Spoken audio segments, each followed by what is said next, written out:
मोहतरम मुअज़्ज़ज़ हज़रत उलमाए किराम,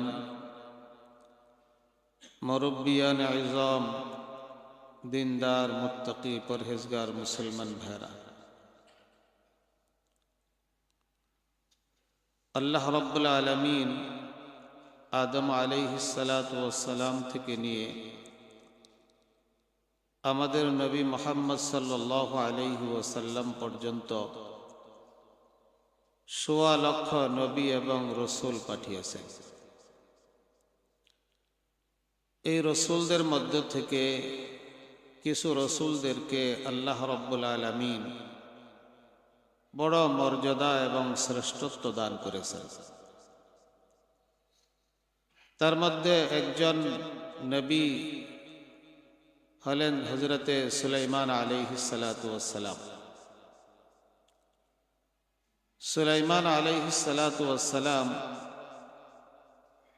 একজন জলিলুল কদর, বড় মর্যাদাবান একজন নবী, যাকে আল্লাহ রব্বুল আলামিন জাহেরি বাতেনি নিয়ামত দান করেছেন। উখরবী এবং দুনিয়াবী নিয়ামত আল্লাহ তাআলা দান করেছেন। সর্বপ্রথম যে বড় নিয়ামত আল্লাহ তাআলা তাকে দান করেছেন সেটা হলো তাকে আল্লাহ তাআলা নবুয়ত দান করেছেন, নবী বানাইছেন। আর এই পৃথিবীতে আসমানের নিচে জমিনের উপরে যত নিয়ামত আছে তার মধ্যে এক নম্বরের নিয়ামত হলো এটা, উলাইকাল্লাযীনা আনআমাল্লাহু আলাইহিম মিনান নাবিয়্যিন। যাদেরকে আল্লাহ রাব্বুল আলামিন নবী বানাইছেন তাকে এক নম্বরের নিয়ামত দান করেছেন, এর উপর আর নিয়ামত হতে পারে না। তো সুলাইমান আলাইহিসসালাতু ওয়াসসালামকে আল্লাহ রাব্বুল আলামিন নবুয়ত দান করেছেন। এই পৃথিবীর সবচেয়ে শ্রেষ্ঠ নিয়ামত আল্লাহ তাআলা তাকে দান করেছেন। এরপরে আল্লাহ রাব্বুল আলামিন তাকে দুনিয়াবী বড় একটি নিয়ামত দান করেছেন, তাকে রাজত্ব দান করেছেন। সারা পৃথিবীর উপরে তার রাষ্ট্র ক্ষমতা চলত। শুধু মানুষের উপরে না, জিন, ইনসান, পশু, পাখি সকলের উপরই তার হুকুমত চলত, তার রাজত্ব চলত। পাখিদের ভাষা বুঝতেন, ওয়াউল্লিমনা মানতিকাত তায়র, পাখির ভাষা বুঝতেন, পিপিলিকার ভাষা বুঝতেন, গরু, ছাগল, সাপ, বিচ্ছু মাখলুকাতের ভাষা হযরতে সুলাইমান আলাইহিসসালাতু ওয়াসসালাম বুঝতেন। তো আমরা তো পশু পাখির ভাষা বুঝি না। আমরা গরু, ছাগল যে আমরা লালন পালন করি, হাঁস, মুরগি, এগুলির ভাষাই তো আমরা বুঝি না। তো উনি সমস্ত পশু পাখি, হাইওয়ান, জানোয়ারের ভাষাও বুঝতেন। মানুষের উপরে তার ক্ষমতা ছিল, বাতাসের উপরেও তার ক্ষমতা ছিল, বাতাসের উপরেও তার ক্ষমতা ছিল। এক কথায় এত বড় রাজত্ব আল্লাহ তাআলা তাকে দান করেছিলেন যে তারপরে আজকে পর্যন্ত আর কাউকে দান করেন না। এই সুলাইমান আলাইহিসসালাতু ওয়াসসালাম আল্লাহ পাকের জাহিরি এবং বাতিনি নিয়ামত পাওয়ার পরে, উখরবী এবং দুনিয়াবী নিয়ামত পাওয়ার পরে, এত বড় ক্ষমতা পাওয়ার পরে উনি আল্লাহ রাব্বুল আলামিনের কাছে 3টা দোয়া করেছেন। আজকে আমি এই 3টা দোয়া সম্পর্কে আলোচনা করব। এত বড় নবী যিনি আল্লাহর কাছে 3টা জিনিস চাইছেন, 3টা জিনিস আল্লাহর কাছে প্রার্থনা করছেন, সেটা তো আমাদের জন্য জরুরি। আমরা এই 3টা জিনিস আল্লাহ তাআলার কাছে চাইব। এই 3টা জিনিসের ব্যাপারে আমরা আল্লাহ তাআলার কাছে দোয়া করব। সর্বপ্রথম উনি দোয়া করেছেন আল্লাহ তাআলার কাছে, قال رب أوزعني أن أشكر نعمتك التي أنعمت علي وعلى والدي।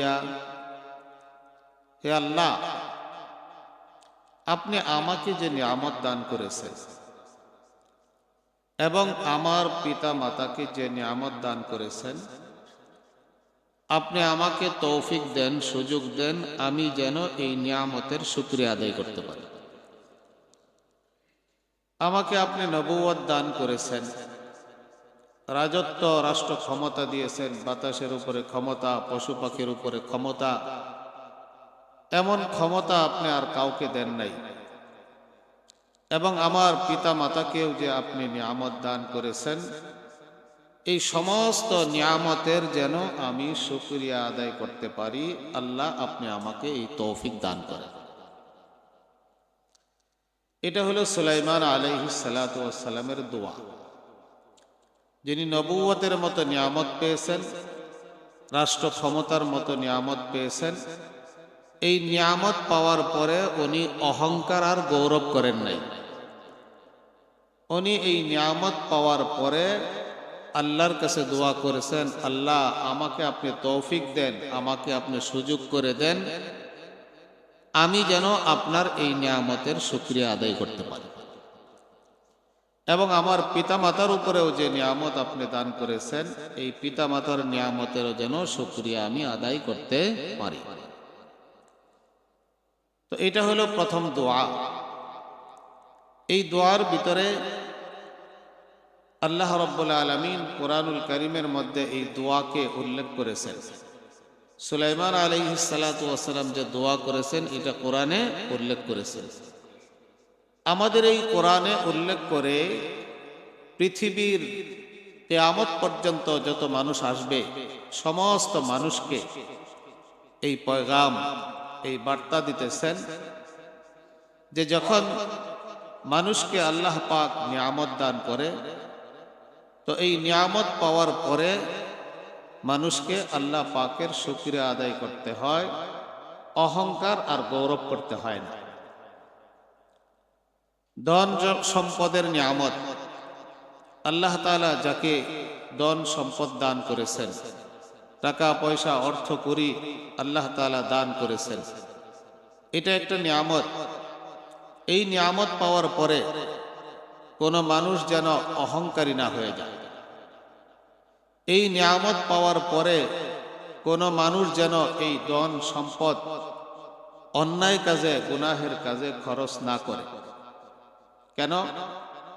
অর্থকরীর সম্পদ পাওয়ার পরে যদি আল্লাহ পাকের নিয়ামতের শুকরিয়া আদায় না করে অহংকার করে, তাহলে এই নিয়ামতের না শুকরিয়া আদায় করা। এবং এই নিয়ামতকে যখন মানুষ অন্যায় কাজে, নাজায়েজ কাজে ব্যয় করে, তখন এই নিয়ামতের শুকরিয়া আদায় হয় না, না শুকরিয়া আদায় হয়। এই জন্য যাকে আল্লাহ রাব্বুল আলামিন অর্থ সম্পদ দান করেছে, এক নম্বর কাজ হলো সে আল্লাহ রাব্বুল আলামিনের দরবারে চোখের পানি ফেলবে আর দোয়া করবে, হে রব্বে করিম, কত মানুষ রাস্তায় পড়ে আছে, শীতের মধ্যে পড়ে আছে, তাদের গায়ে একটা কম্বল পর্যন্ত নাই। কত মানুষ ফুটপাতে থাকতেছে, তাদের বিছানা পর্যন্ত নাই, বালিশ পর্যন্ত নাই, রাস্তাঘাটে শুয়ে আছে। আল্লাহ আমাকে গাড়িতে চড়ার তৌফিক দান করেছে, আমি গাড়িতে চড়ে গ্লাসের ফাঁক দিয়ে বাহির থেকে আমি দেখতেছি যে কত মানুষ অসহায় পড়ে আছে, কত মানুষ ভিক্ষা করতেছে, সাহায্য তুলতেছে। তো এই যে মানুষগুলো, আল্লাহ তো আমাকে তাদের মতোই করতে পারতেন, আল্লাহ তো আমাকে তাদের মতো করেন নাই। আল্লাহ তাআলা আমাকে অর্থকরী সম্পদ দান করেছে। এই জন্য এটার নিয়ামতের শুকরিয়া আদায় করা। শুকরিয়া কি? এক তো হলো জবানে শুকরিয়া আদায় করা, আল্লাহ তাআলার কৃতজ্ঞতা প্রকাশ করা, আর অসহায় আর গরিব দুঃখীকে দান সদকা করা, এই নিয়ামত থেকে এই অসহায় মানুষদেরকে দান খয়রাত করা, এটা হলো অর্থ সম্পদের শুকরিয়া। আল্লাহ আমাকে সুস্থতা দান করেছেন, এটার জন্য শুকরিয়া আদায় করা।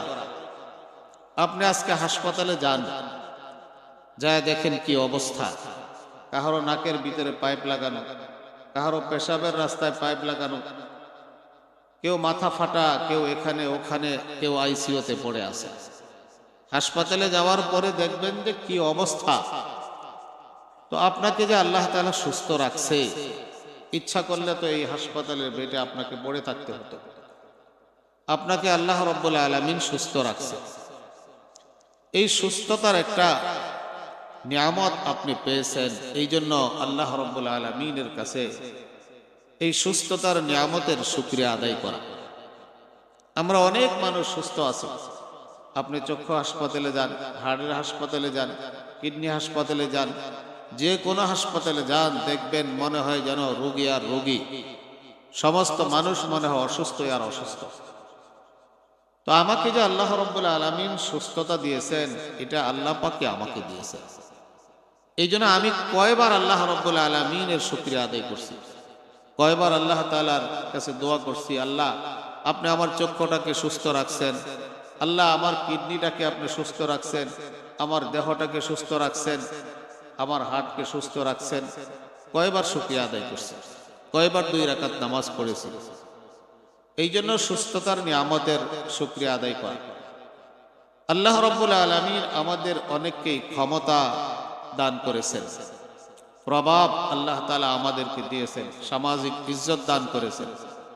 এই জন্য অহংকার না করা, শুকরিয়া আদায় করা। আল্লাহ আপনি আমাকে যে নিয়ামত দিয়েছেন, হাজারো মানুষ আমার ডাকে বের হচ্ছে, হাজারো মানুষ আমার কথা অনুযায়ী চলতেছে, তো এটা তো বিরাট বড় একটা নিয়ামত, আপনি আমাকে নেতৃত্ব দান করেছেন। এই জন্য আল্লাহ পাকের কাছে শুকরিয়া আদায় করা। এক কথায় সন্তান আল্লাহ তাআলা দান করেছে, নেক সন্তান। অনেকেরই সন্তান নাই, কত চিৎকার করতেছে, সন্তান পাইতেছে না। আমাকে আল্লাহ তাআলা সন্তান দান করেছে। অনেকেরই সন্তান হিরোইনসি, মাদকাসক্ত, সন্ত্রাসী হয়ে গেছে। আমার সন্তানটা নামাজি, আমার সন্তানটা কথা শুনে পড়ালেখা করে, আদব কায়দা ভালো। এই জন্য কয়বার আমি শুকরিয়া আদায় করছি। এই জন্য নিয়ামত পাইলে আমাকে আল্লাহ তাআলা শিক্ষিত বানাইছে। কত মূর্খ মানুষ, কত মূর্খ মানুষ বাসে যখন চড়ি তখন দেখি ওই আমরা বিক্রি করে, ওই পেয়ারা বিক্রি করে, কষ্ট করে রোদের মধ্যে পানি বিক্রি করে। তখন চিন্তা হয়, হায় আল্লাহ রাব্বুল আলামিন এলেমের খাতিরে দ্বীনি এলেম শিক্ষা করেছি, কত ভালো আছি। তা না হলে তো এদের মতোই ঘুরতে হইতো। এদের মতো অশিক্ষিত থাকলে এইভাবেই রোদে কষ্টে শীতের মধ্যে মানুষের ধারে ধারে ঘুরে ফেরতে হতো। তো এই জন্য আল্লাহ রাব্বুল আলামিনের কাছে শুকরিয়া আদায় করা, ধন সম্পদের শুকরিয়া, রাষ্ট্র ক্ষমতার শুকরিয়া, পদ পদবীর শুকরিয়া, সুস্থতার শুকরিয়া, সন্তান দিয়েছে এর শুকরিয়া। এরপরে আল্লাহ রাব্বুল আলামিন আমাদেরকে শিক্ষা দীক্ষা দিয়েছে, এর শুকরিয়া। সুলাইমান আলাইহিস সালাতু ওয়াস সালামকে আল্লাহ তাআলা যত নিয়ামত দিয়েছেন, এই পরিমাণ নিয়ামত কিন্তু আমরা পাইনি।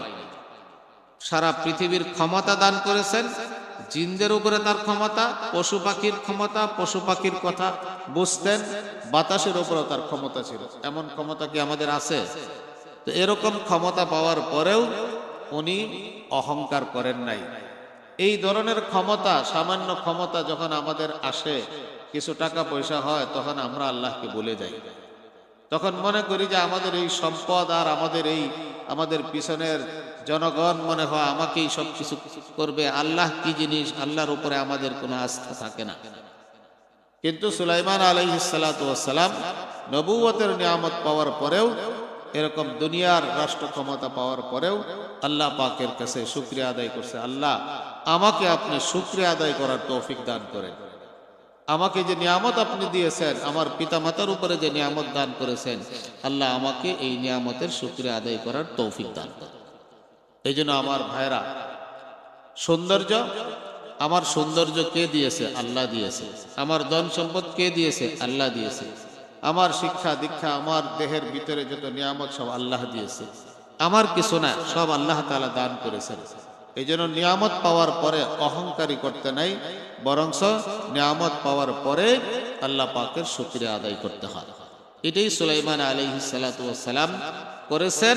আল্লাহ তাআলা কোরআনুল কারীমের মধ্যে সুলাইমান আলাইহিস সালাতু ওয়াস সালামের দোয়াকে উল্লেখ করে উম্মতকে, বান্দাদেরকে আল্লাহ তাআলা এটাই বুঝাইতে চাইতেছেন যে সুলাইমান আলাইহিস সালাতু ওয়াস সালাম এত বড় নিয়ামত পাওয়ার পরেও আল্লাহকে বলে নাই, অহংকার করে নাই, শুকরিয়া আদায় করছে। সুতরাং তোমরা যে যে নিয়ামত প্রাপ্ত হয়েছে, এই নিয়ামত প্রাপ্ত হওয়ার পরে তোমরা অহংকারী হইও না, আল্লাহ পাকের নাফরমানি করো না, বরং আল্লাহ পাকের ইবাদত করো, আল্লাহ পাকের শুকরিয়া আদায় করো। 2 নম্বর দোয়া করেছেন সুলাইমান আলাইহিস সালাতু ওয়াস সালাম, ওয়া আন আ'মালা সালিহান তারদাহ, হে আল্লাহ আমাকে আপনি এমন নেক আমল করার তৌফিক দান করেন যে নেক আমলের উপরে আপনি রাজি খুশি থাকেন। কথাটা ভালো করে বুঝেন। ওয়া আন আমালা সালিহান তারদাহু, এটা বলে নাই ওয়া আন আমালা সালিহান, আল্লাহ আমাকে নেক আমল করার তৌফিক দান করেন, বরং বলছেন যে আমাকে এমন নেক আমল করার তৌফিক দান করেন যে নেক আমলের উপরে আপনি রাজি এবং খুশি। অনেক সময় মানুষ নেক আমল করে কিন্তু আল্লাহ তাআলা ওই নেক আমলের উপরে খুশি থাকে না। বড় মাহফিলে বলছে কে দান করবেন, সবাইকে শোনানোর জন্য জানানোর জন্য 1 লক্ষ টাকা নগদ দিয়ে দিছে। বক্তা সাহেব তাকে মারহাবা নারে তাকবীর বলেছে, তো আসলে সে নেক আমলই তো করলো, মসজিদ বা মাদ্রাসা দ্বীনের কাজে 1 লক্ষ টাকা দিল, কিন্তু সে এটাকে অহংকার আর গৌরব আর সুনামের জন্য দিয়েছে, আল্লাহর জন্য দেয় না। এই জন্য নেক আমল করছে ঠিক, কিন্তু এই নেক আমলের উপরে তারদাহ, আল্লাহর সন্তুষ্টি নাই, আল্লাহ পাক রাজি খুশি না, আল্লাহ পাক রাজি খুশি না নেক আমলের উপরে। একজন বক্তা বক্তব্য দিয়েছে, একজন ইমাম নামাজ পড়িয়েছে, কিন্তু তার বক্তা যখন বক্তব্য দিয়েছে তার দিলের ভিতরে ছিল মানুষ আমাকে মারহাবা বলবে, মানুষ আমাকে বাহবা দিবে, মানুষ আমার সুনাম করবে যে হুজুর কত সুন্দর বক্তব্য দিয়েছেন। একজন ইমাম যখন কেরাত পড়ে, সুন্দর কেরাত পড়ে, তার দিলের মধ্যে ছিল যে মানুষ বলবে না আমাদের ইমাম সাহেবের কেরাত তো অনেক সুন্দর, তো তার দিলের ভিতরে এটা ছিল। তো এইগুলো তো নেক আমলই করছে, ওয়াজ করছে, নেক আমল করছে, ইমামতি করছে, নামাজ পড়েছে, নেক আমল করছে, কিন্তু মানুষের প্রশংসা উদ্দেশ্য ছিল, আল্লাহকে রাজি খুশি করার উদ্দেশ্য ছিল না। এই জন্য এই নেক আমলের তো হয়েছে, কিন্তু এই নেক আমলের উপরে আল্লাহ তাআলা সন্তুষ্ট না। একজন জিহাদ করেছে, যুদ্ধ করেছে কাফেরদের সাথে তরবারি নিয়ে, যুদ্ধ করতে করতে নিজে একেবারে নিজের জান দিয়ে দিছে, তবে তার দিলের ভিতরে এটা ছিল যে আমি মারা যাওয়ার পরে যেন আমার নাম বীর উত্তম, বীর খেতাব থাকে, যে যুদ্ধ করতে করতে সে মারা গেছে, আমার নাম যেন রাস্তার মোড়ে মোড়ে লিপিবদ্ধ থাকে, আমাকে যেন চিরদিন মানুষ স্মরণ করে। এই নিয়তটা ছিল, ইসলাম প্রতিষ্ঠা করা, আল্লাহর জন্য যুদ্ধ করা এটা ছিল না।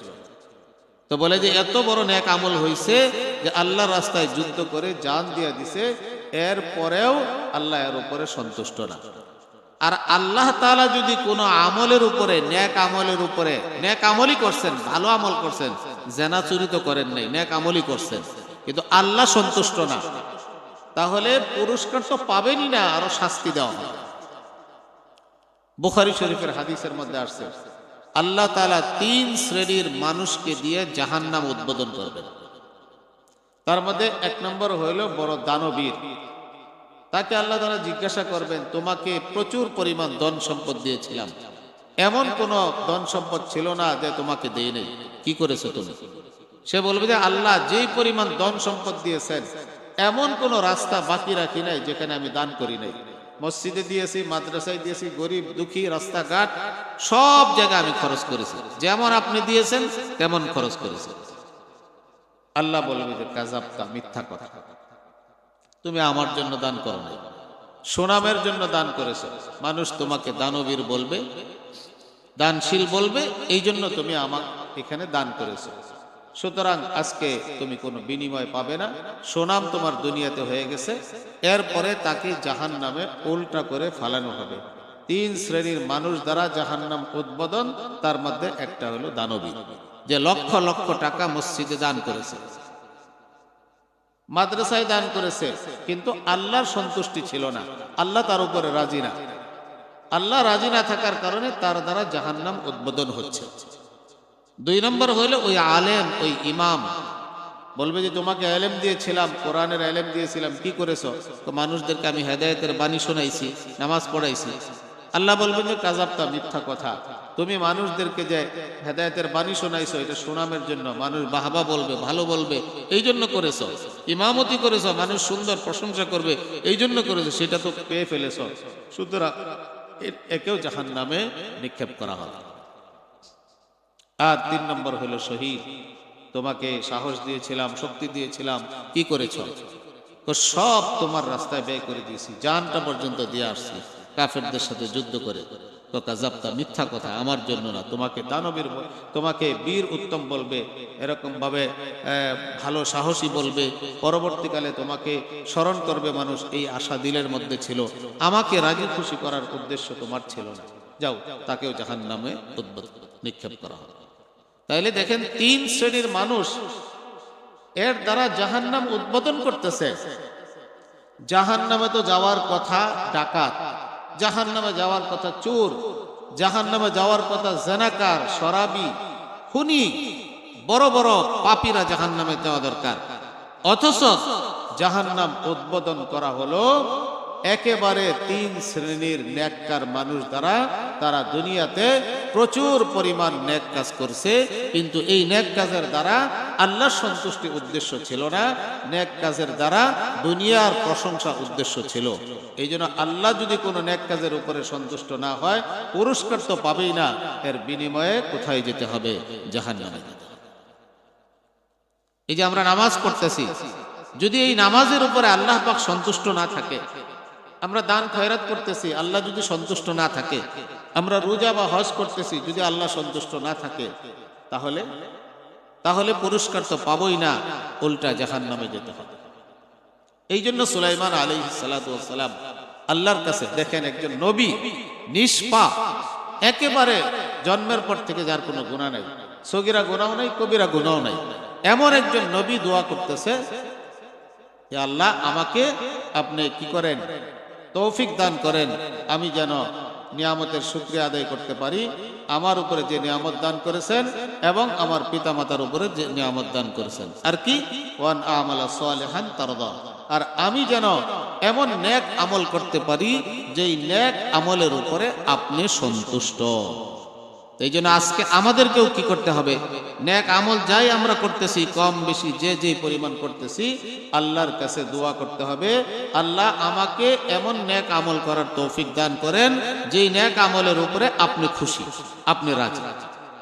আমার ভাইরা, যদি কোনো বান্দার নেক আমলের উপরে আল্লাহ খুশি হয়ে যায়, আল্লাহ রাজি হয়ে যায়, একবার যদি আল্লাহ খুশি হয়ে যায়, তাহলে আল্লাহর রহমত থেকে তাকে আর বিতাড়িত করবে। আর যদি নেক আমলের উপরে আল্লাহ সন্তুষ্ট না হয়, তাহলে আল্লাহ তাআলা তাকে বিতাড়িত করে দিবেন। বুখারী শরীফের একটি হাদিস, একজন সাহাবী, তার নাম ছিল হাতিব ইবনে আবি বালতা। সে মূলত মক্কার লোক ছিল না, মক্কার বাহিরের লোক ছিল, মক্কাতে এসে বাড়িঘর করছে। তো মক্কাতে তার আত্মীয় স্বজন নাই। হিজরত করে যখন মদিনায় চলে গেছেন, তো মক্কাওয়ালাদের সাথে, মদিনার মুসলমানদের সাথে কাফেরদের যুদ্ধ চলতেছে। লম্বা ইতিহাস, সংক্ষিপ্তভাবে বলতেছি। তো একবার কি করছেন, আল্লাহ নবী সাল্লাল্লাহু আলাইহি ওয়াসাল্লাম মক্কায় আক্রমণের জন্য ওই হাতিয়ার এগুলো বের করতেছেন, হাতিয়ারগুলো ধার দিতেছেন, তরবারিগুলো এগুলো প্রস্তুতি নিচ্ছেন।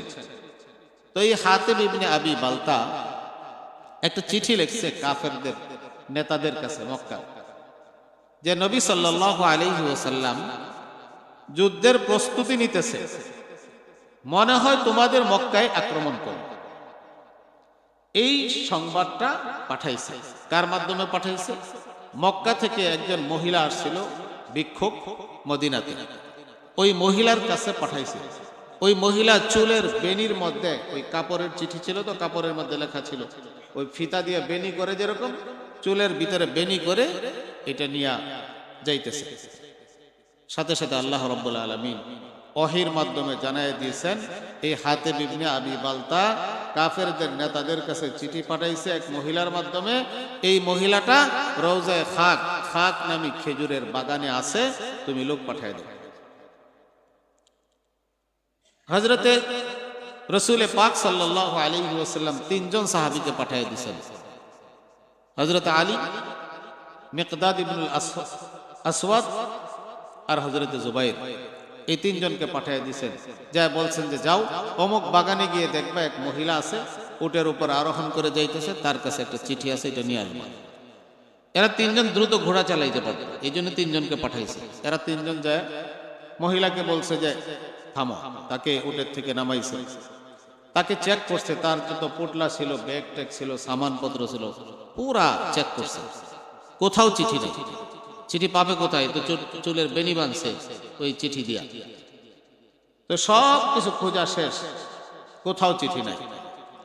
দেখেন সাহাবারা বলে, তিনজন সাহাবা বলতেছে আল্লাহর নবীর কথা কখনো মিথ্যা হতে পারে। আমরা চেক করছি, আমাদের চেক করার মধ্যে ভুল হইতে পারে, দেখায় ভুল হইতে পারে, আল্লাহর নবীর কথার মধ্যে কি হতে পারে না, ভুল হতে পারে। অবশ্যই এই মহিলার কাছে চিঠি আছে। আবার চেক করছে, চেক করার পরে খুঁজে পায় না। এরপরে ওই মহিলাকে ধমক দিছে যে দেখো, আল্লাহর নবী বলেছেন তোমার কাছে চিঠি আছে, আমরা খুঁজে পাই নাই, কিন্তু আল্লাহর নবীর কথা মিথ্যা হতে পারে না, তুমি চিঠি বের করো কোথায় রাখছো, তা না হলে তোমাকে বিবস্ত্র করে দিবে। এটা একটা ধমক দিছে তাকে। ওই যুগের মহিলারা বিবস্ত্র হওয়াটাকেও নিজের ইজ্জত সম্মান মনে করতো। বর্তমানে মহিলারা তো এমনি বিবস্ত্র হয়ে যায়। তো ওই মহিলা বিবস্ত্র হওয়ার ভয়ে যে তাকে উলঙ্গ করে ফেলবে, তো ওই চুলের বেনি থেকে চিঠি বের করে দিয়েছে। ওই চিঠি নিয়ে সাহাবারা চলে আসছে আল্লাহ নবী সাল্লাল্লাহু আলাইহি সাল্লামের দরবারে। অসংখ্য সাহাবা ছিলেন, সকলে অপেক্ষমান, কি পাঠাইছে হাতেব ইবনে বালতা। হাতেব ইবনে আবি বালতা নিজেও আছে ওখানে, না ওইটা তো আর কি জানে না আর কি। চিঠি খুলে যখন পড়ছে তখন দেখছে যে এই চিঠিটা হাতেব ইবনে আবি বালতা পাঠাইছে, কাফেরদের, মক্কার কাফেরদের নেতাদের কাছে পাঠাইছে যে আল্লাহ নবী যুদ্ধের প্রস্তুতি নিতেছে, হয়তোবা তোমাদের উপর আক্রমণ করবে। কাফেরদের কাছে পৌঁছে দিল, এটা কিন্তু একটা অপরাধ। ওমর রাদিয়াল্লাহু তাআলা গরম মানুষ, তো এমনি তরবারি নিয়ে দাঁড়ায় গেছে, দানি ইয়া রাসূলুল্লাহ আযরিবু হাযাল মুনাফিক। এটা মুসলমান না, এটা মুনাফিক, এর কল্লা আমি কেটে ফেলবো, আমাকে অনুমতি দেন। রাসূলুল্লাহ সাল্লাল্লাহু আলাইহি সাল্লাম বললেন হাতিব ইবনে আবি বালতাকে যে বলো তো দেখি কেন তুমি চিঠি পাঠাইছো। ওমরকে বললে যে থামো। হাতিব ইবনে আবি বালতা বলেন হুজুর, আপনার সাহাবীরা যারা মক্কা থেকে হিজরত করে আসে সবাই স্থানীয় লোক, তাদের আত্মীয় স্বজন আছে, আত্মীয় স্বজনের কারণে কাফেররা তাদের উপরে কোনো আক্রমণ করে না। আমি মক্কার বাহিরের লোক ছিলাম, এখানে এসে বাড়ি করছি, আমার কোনো আত্মীয় স্বজন নাই, এই জন্য তারা আমার পরিবারের উপরে নির্যাতন করত। এই জন্য আমি কাফেরদের কাছে একটু সংবাদ দিছি এই নিয়তে যে তারা যেন এটা মনে করে যে না, সে তো আমাদেরই লোক, এটা মনে করে আমার ছেলে মেয়ের উপরে, আমার ঘর বাড়ির উপরে যেন আক্রমণ না করে। আমি যে আল্লাহ আল্লাহ রসুলকে পছন্দ করি না, আল্লাহ আল্লাহ রসুলকে ভালোবাসি না, এরকম না। হুজুর সাল্লাল্লাহু আলাইহি সাল্লাম বলেছেন সাদাকা হাতিব ইবনে আবি বালতা সত্যই বলেছেন। এরপরে ওমরকে বললেন, ওমর, এই যে হাতিব ইবনে আবি বালতা যে চিঠিটা পাঠালো, উনি একজন বদরি সাহাবী, বদর যুদ্ধে অংশগ্রহণ করেছে। যখন ইসলামের বাতি নিবি নিবি অবস্থায়, তখন তারা যুদ্ধ করেছে। এই হাতিব ইবনে আবি বালতা বদর যুদ্ধে অংশগ্রহণকারী একজন সাহাবী, বদরি সাহাবী। আর বদরি সাহাবীদের উপরে আল্লাহ পাক সন্তুষ্ট হয়ে গেছে, আল্লাহ পাক রাজি খুশি হয়ে গেছে। এমন ভাবে রাজি খুশি হয়ে গেছে, আল্লাহ পাক তাদের ব্যাপারে বলে দিয়েছেন লাআল্লাল্লাহ ইত্তালা আলা আসহাবি বদর ইআমালু মা শি'তুম কাদ গাফারতু লাকুম, তোমরা সামনে যা ইচ্ছা তাই আমল করো, তোমাদের মাফ করে দিল। এই যে দেখেন আল্লাহ রাব্বুল আলামিন যখন সন্তুষ্ট হয়ে গেছেন, এরপরে ছোটখাটো ভুল হয়ে গেলেও আল্লাহ রাব্বুল আলামিন কি করে দেন? মাফ করে দেন। আল্লাহ তাআলার পক্ষ থেকেই ওহী আসছে, হাতিব ইবনে আবি বালতা ভুলবশত কাজ করে ফেলছে, আমি তাকে মাফ করে দিলাম, তাদের পূর্বে তারা পরবর্তী যা করবে আমি সব মাফ করে দেব। এই জন্য আমার ভাইয়েরা, আল্লাহর দরবারে কেউ যদি একবার কবুল হয়ে যায়, আল্লাহ যদি কারো আমলকে কবুল করে নেয় আর বিতাড়িত করে না, আল্লাহ তাআলা মাহরুম করেন না, তার দরবার থেকে আল্লাহ তাআলা তাকে আর হাঁকায় দেন না, তাড়ায় দেন না। আর যদি আল্লাহ পাক কোনো আমলের উপরে রাজি খুশি না হয় বান্দার উপরে, যত বড় আমলই করেন না কেন, বিতাড়িত, রহমত থেকে আল্লাহ তাআলা দূরে সরায় দেন। এই যে আমরা শয়তান, ইবলিস শয়তান, এর ব্যাপারে শুনি, এর যোগ্যতা কত জানেন আর এর ইবাদত কত জানেন? ইবলিস শয়তান, তার যোগ্যতা অনেক, এবং তার আল্লাহ পাকের ইবাদত যেই পরিমাণ করছে আমরা কেউ করব না, হাজারো মানুষ মিলেও এই পরিমাণ ইবাদত করা যাবে না। কানা ইন্না, একটা কিতাব আছে একজন সাহাবী না, কাবে আহবার ইহুদি একজন পণ্ডিত ছিল, ওমর রাদিয়াল্লাহু তাআলা আনহু যুগে মুসলমান হয়েছে, সাহাবী না সে। উনি বর্ণনা করেছেন এটা, কাবে আহবার থেকে বর্ণিত। উনি বলেন যে ইন্না ইবলিসা খাজিনান লিল জান্নাতি 40 আলফা সানা। কই যে ইবলিস শয়তান সে বেহেশতের ম্যানেজার ছিল, খাজেন দায়িত্বপ্রাপ্ত ছিল, ম্যানেজার ছিল 40,000 বছর।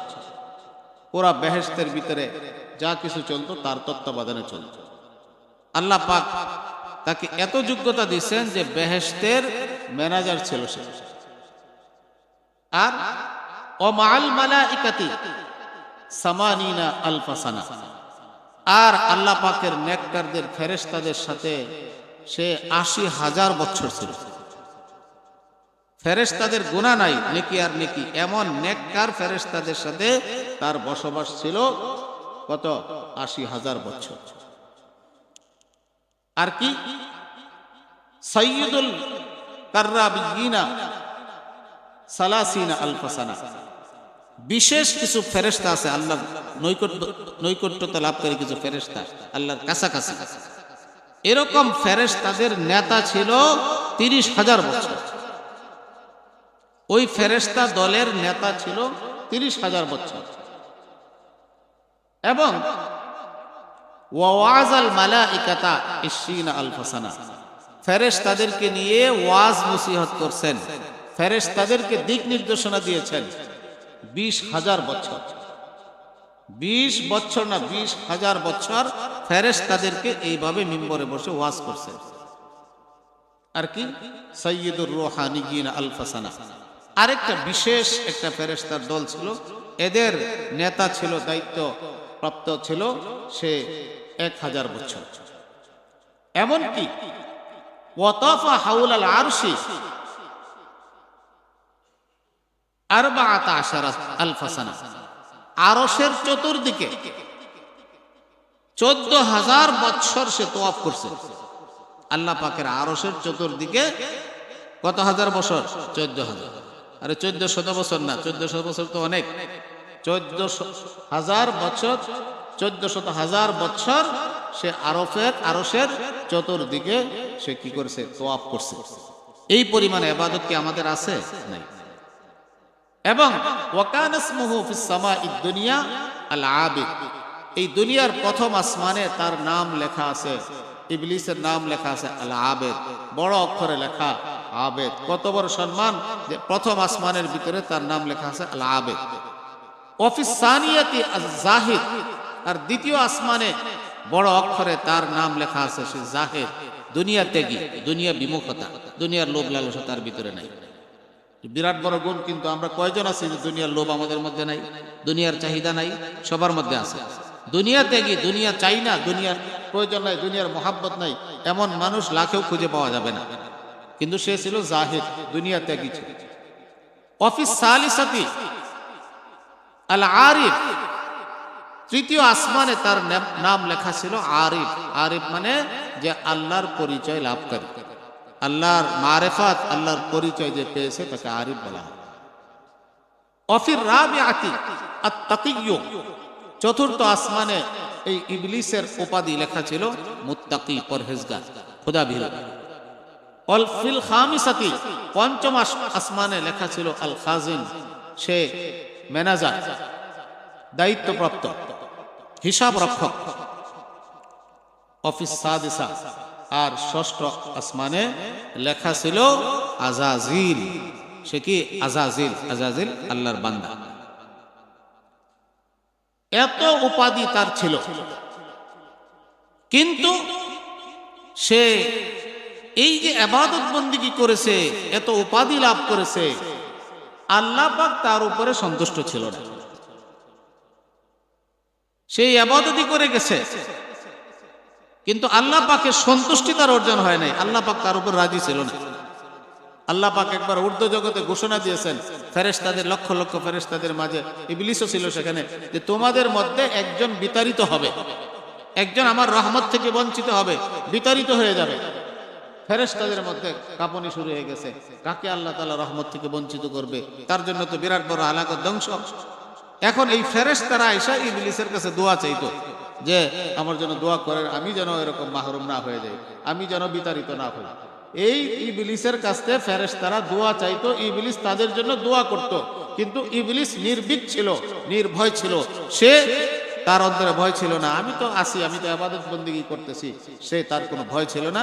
আল্লাহ পাক নিজের জন্য সে আল্লাহ পাকের কাছে একবারও দোয়া করে নাই যে আল্লাহ আমি যে ইবাদত বন্দেগী করতেছি আপনি আর উপরে রাজি খুশি হয়ে যান। এটা ইবলিস বলে না। এই জন্য পরে কি হয়ে গেছে? মাহরুম হয়ে গেছে। আল্লাহ পাক তাকে বঞ্চিত করে দিয়েছে। এত ইবাদত করার পরেও, এত উপাধি লাভ করার পরেও, এত বড় ইবাদত গুজার আর এত বড় আলেম এই পৃথিবীতে আর নাই ইবলিসের মতো। কিন্তু সে এত ইবাদত করছে, আল্লাহ এই ইবাদতের উপরে সন্তুষ্ট ছিল না, নারাজ ছিল। এই জন্য তাকে বিতাড়িত করে দিয়েছে।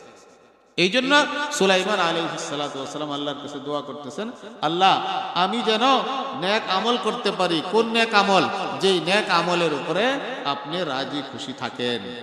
এই জন্য আমার ভাইরা, আমরা যতটুকু নেক আমল করতেছি, অল্প বা বেশি, আল্লাহর কাছে কান্নাকাটি করে দোয়া করা, আল্লাহ আমার এই নেক আমলের উপরে আপনি রাজি খুশি হয়ে যান, আমার এই নেক আমলের উপরে আপনি রাজি খুশি হয়ে যান। দোয়ায় কান্নাকাটিও করতে হবে, চোখের পানি ফেলতে হবে।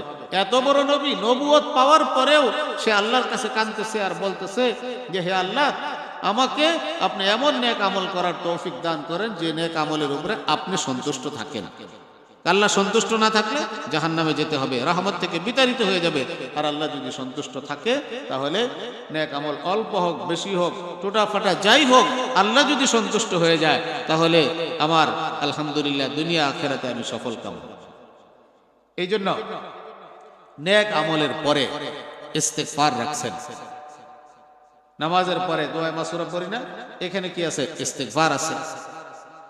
নেক আমলের পরে ইস্তেগফার রাখছেন যাতে করে আল্লাহর কাছে দোয়া করে, কান্নাকাটি করে, ইস্তেগফার করে, নিজের ইবাদতটাকে বড় মনে না করে ছোট মনে করে আল্লাহ মেহেরবানি করে এটা একটু কবুল করে নেন। এই জন্য আমার ভাইরা, আমরা যত নেক আমল করব, নেক আমল করার পরে অহংকার করার তো কোনো কিছুই নাই। হজ করব, অহংকার করার কিছু না। কোরবানি দিব, অহংকার করার কিছু নাই। নামাজ, রোজা, দান ইত্যাদি যা করব, অহংকার তো করবই না। বরঞ্চ শেষ রাতে উঠে নির্জনে বসে, যখন কেউ থাকবে না, আমার পরিবারের সদস্যরাও ঘুমিয়ে আছে, যাই নামাজে বসে আমি আল্লাহর কাছে দোয়া করব আর চোখের পানি ফেলব। আমার ভাইরা, চারটা জিনিস আল্লাহ তাআলা মানুষকে জন্মগতভাবে দান করছেন এবং আল্লাহ তাআলা বলেছেন যে এটাকে তোমরা নষ্ট করো। জন্মগতভাবে আল্লাহ তাআলা প্রত্যেকটা মানুষকে চারটা জিনিস দান করছেন জন্মগতভাবে। একটা জিনিস হলো ইসমত। ইসমত মানে নিষ্পাপতা। কাফেরের ঘরেও যদি কোনো বাচ্চা হয়, সে কিন্তু নিষ্পাপ অবস্থায় আসে। যখন বাচ্চারা জন্ম নেয়, তার চোখে মুখে হাতে লজ্জায় স্থানে কোনো গুনাহ থাকে না। মুশরিকের ঘরেও বাচ্চা জন্ম নিলে কোনো গুনাহ থাকে না, মুসলমানের ঘরে জন্ম নিলেও কোনো গুনাহ থাকে না। নিষ্পাপ বানায়া বাচ্চাটাকে পাঠায়। আল্লাহ পাক বলেন যে তুমি নিষ্পাপ হয়েই থাকবে। দুনিয়াতে যেমন নিষ্পাপ করে পাঠাইছি, 60, 70, 80 বছর থাকবে, নিষ্পাপ হয়েই থাকো, নিষ্পাপ অবস্থায় আমার কাছে আইসো। জন্মগতভাবে নিষ্পাপ বানায়।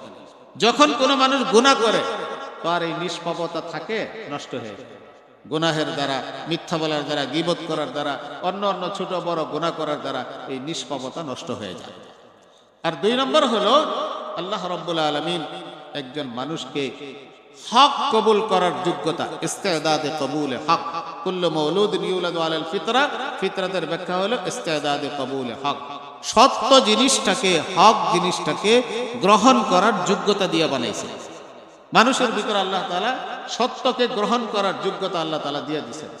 মানুষ যখন সত্যকে গ্রহণ না করে, মিথ্যাকে গ্রহণ করে, তখন ওই সত্য গ্রহণ করার যোগ্যতা শেষ হয়ে যায়। 3 নম্বর হলো হালাল খাবার গ্রহণ করার যোগ্যতা। জন্ম থেকেই দিয়েছে। একটা বাচ্চা যখন জন্ম নেয়, তো মায়ের স্তনে যখন মুখ লাগায় দেয়, তো দুধ টানতে থাকে। এটাই তো নাকি?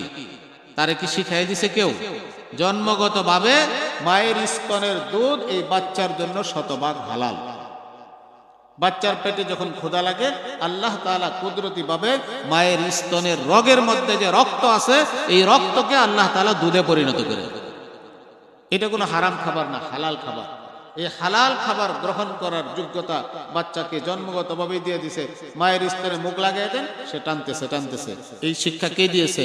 আল্লাহ। আর স্তনের দুধ হলো হালাল। হালাল খাবার গ্রহণ করার যোগ্যতা আল্লাহ তাআলা ওই বাচ্চাকে দিয়ে দিয়েছে। চতুর্থ নম্বর একটা যোগ্যতা আল্লাহ তাআলা মানুষকে জন্মগতভাবে দিয়েছে, সেটা হলো কান্না করার যোগ্যতা, কান্নাকাটি করার যোগ্যতা।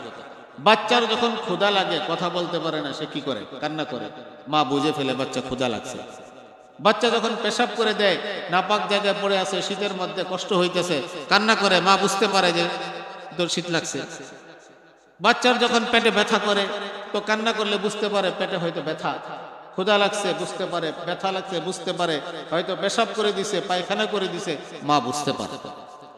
এক বাচ্চা তার কান্নার দ্বারা তার দুনিয়ার সব সমস্যার সমাধান করে। জোরে করে চিৎকার দিছে, মা কাজ করতেছিল, তরকারি কাটতেছিল, রান্না করেছিল, দৌড় দিয়ে আসছে, আয়সা দেখে বাচ্চা পড়ে গেছে খাটের থেকে। এই যে বাচ্চা খাটের থেকে পড়ে গেল, ওই চিৎকার দিছে, মা বুঝতে পারছে। তো এই ধরনের যত ধরনের সমস্যা বাচ্চার আসুক, বাচ্চা কান্নার মাধ্যমে এই সমস্যার সমাধান করে। আমার ভাইরা, আল্লাহ রাব্বুল আলামিন রব্বে করিম একজন মায়ের চাইতে কত বড় দয়াবান। একটা বান্দা যখন কান্নাকাটি করে, হাত উঠে কান্নাকাটি করে, অসুস্থ, আল্লাহ মায়ের চাইতে কি বেশি বুঝেন না? আল্লাহ বুঝেন বান্দা কেন যায় নামাজে কাঁদতেছে, বান্দা অসুস্থ। বান্দা কেন কাঁদতেছে, আল্লাহ বুঝে ফেলেন বান্দার অভাব অনটন। বান্দা যখন কাঁদে, আল্লাহ বুঝে বান্দার ঋণের ভিতরে লিপ্ত আছে। বান্দা যখন কাঁদে, বুঝে যে বান্দার ছেলেটা মেয়েটা জেলখানায় আছে। বান্দা যখন কাঁদে, তো আল্লাহ তাআলা বুঝে যে বান্দার বড় ধরনের রোগ হয়েছে। এই জন্য কান্নার সিফত এটা জন্মগতভাবে দিয়েছে। একটা বাচ্চা তার মায়ের কাছ থেকে কান্নার মাধ্যমে দুনিয়ার সব সমস্যার সমাধান করে নেয়। ঠিক তেমনি ভাবে আল্লাহ তাআলা একটা বান্দাকে কান্নার সিফত দান করেছেন।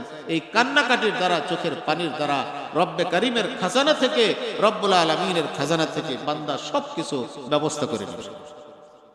এই জন্য আল্লাহ ওয়ালারা, সাহাবারা, তাদের কোনো প্রয়োজন হলে, আরে আমাদের দেওবন্দে এক উস্তাদ ছিল, উনি মুস্তাজাবুদ দাওয়া, যা দোয়া করতেন তাই। তো ওনার উপর একবার মুসিবত আসছে। উনি বলে যে একদিন এক রাতের ব্যবধান, এক রাতের মধ্যে সমস্যা সমাধান করে ফেলবো। কি? একদিন শুধু যাই নামাজে দাঁড়াবো আর আল্লাহর কাছে কান্নাকাটি করবো, সমাধান হয়ে। আমার উস্তাদ ছিলেন আনোয়ার শাহ কাশ্মীরির ছেলে আনজার শাহ কাশ্মীরি, দেওবন্দের শাইখুল হাদিস।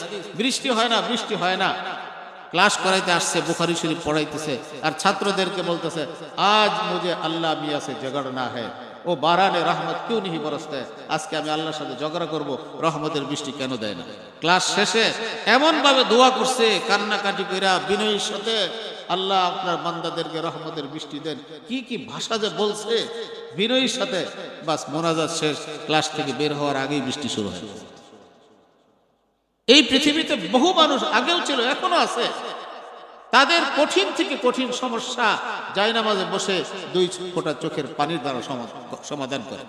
কেন? আল্লাহ তাআলা বান্দার 2টা ফোঁটা খুব পছন্দ করে।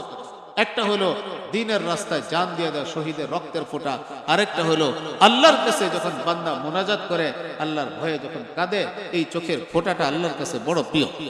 এই জন্য চোখের পানি ফেলার পরে যে দোয়া করা হয়, এই দোয়া অবশ্যই কবুল হয়।